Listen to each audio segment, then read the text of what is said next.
আমি চোখে দেখতেছি বাংলাদেশে কোনো নেতা নাই। একদল লুট করে পালিয়েছে, আরেক দল লুটের জন্য রেডি হইতেছে। এদেশ কারা চালাবে? আজকে যারা সংস্কার বলতেছেন, আপনাদের ভিতরে আগে সংস্কার করেন। আমার কেবলাজান হুজুর জাকের বাড়ির চেয়ারম্যান মহোদয়কে মুজাদ্দেদ খেতাব দিয়েছেন। মুজাদ্দেদ বাংলা অর্থ সংস্কার। সেই মুজাদ্দেদ যে সরকার আল্লাহর তরফ থেকে এসেছেন, সংস্কার যদি করতে হয় তাহলে তিনার পরামর্শ নিয়ে সংস্কার করেন, তবেই বাংলাদেশে প্রকৃত সংস্কার করতে পারবেন। আমাদের কি বড় দল আছে? কোন দল 50-60 লক্ষ লোক বিনা পয়সায় একসাথে জমা করতে পারবে? নিজের পকেটের পয়সা দিয়া আমরা জাকের বাড়ির কর্মকাণ্ড সাকসেসফুল করি। আর অন্য বাংলাদেশে যত দলই আছে তাকে পয়সা না দিলে তারা দলই করবে না। আমাদের আত্মত্যাগ, আমাদের পরিশ্রম, আমরা যদি চাইতাম আন্দোলন করে হোক, যে কোনো ভাবে হোক বাংলার মস্তক আমরা দখল করতে পারতাম, কিন্তু আমরা স্বৈরাচার করে বাংলার মস্তকে বসতে চাই না।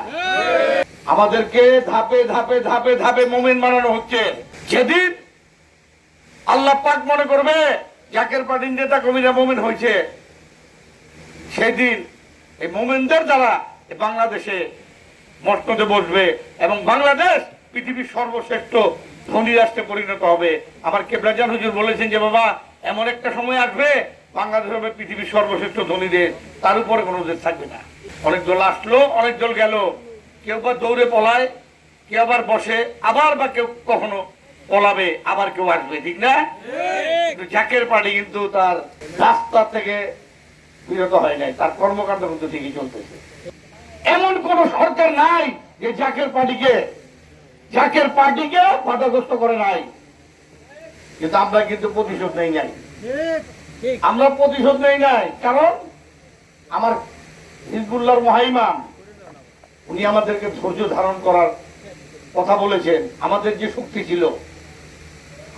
শক্তি ছিল প্রায় 1 কোটি লোক, আমরা যদি 1 কোটি লোক ইচ্ছা করতাম আমাদের প্রতিশোধের প্রত্যেকটা কর্মকাণ্ডের বদলা আমরা নিতে পারতাম না। ইসলাম সংঘাত পছন্দ করে না, ইসলাম শান্তির ধর্ম। যে ইসলাম নবী রাসূল পাক সাল্লাল্লাহু আলাইহি ওয়াসাল্লাম সেই মক্কা ভূমি থেকে যে ইসলাম পয়দা করেছিল, যে ইসলাম প্রচার করেছিল, সেই প্রকৃত ইসলাম আমার কেবলাজান হুজুর হিজবুল্লাহর মহাইমামের মাধ্যমে আমাদেরকে শিক্ষা দিতেছে। বিধায় আমরা কারো রকাটি না, আমরা কারো মন্দির ভাঙি না। কারণ ধ্বংসাত্মক কর্মকাণ্ড ইসলাম পছন্দ করে না। আজকে বাংলাদেশের এই যে মানুষগুলো রাইখা পলায় গেছে, অনেক নেতা গেছে না? জাকের পার্টির নেতা কি পলায় যাইব? জাকের পার্টির নেতা পলায় যায়? আমরা বাংলাদেশে আছি না, আমরা কি পলায় গেছি? আমরা কিন্তু পলাই নাই। আমরা পলানোর জন্য বাংলাদেশে আসি নাই।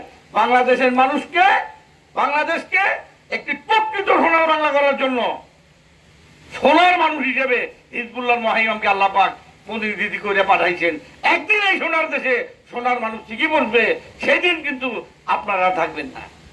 এখন যদি মনে করেন যে না, আমাদের সোনার বাংলা রূপান্তরিত করার দরকার নাই, আমি চোরের বাংলা রূপান্তরিত করি, লুটের বাংলা রূপান্তরিত করুন, সন্ত্রাসীর বাংলা রূপান্তরিত করুন, আপনারা অন্য দলে ভোট দিয়েন। আর যদি মনে করেন আমার কেবলাজান হুজুর বলেছেন যে বাবা, বাংলাদেশ হবে পৃথিবীর সর্বশ্রেষ্ঠ ধনী দেশ, এদেশের টাকা দিয়ে একদিন তাম পৃথিবীর মুসলমানরা পুনর্বাসিত হবে, তাম পৃথিবীর মুসলমানরা চলবে, এদেশের প্রত্যেকটা মানুষের মাথা বিজয়া থাকবে $2,40,000। যদি সেই দেশকে আপনারা সেইভাবে রূপান্তরিত করতে পারেন, তাহলে জাকের পার্টি সোনার মানুষের কথা আপনারা চিন্তা ভাবনা করবেন। আগামী 1 মে আপনারা সকলে সেই মহাসমাবেশে যাবেন।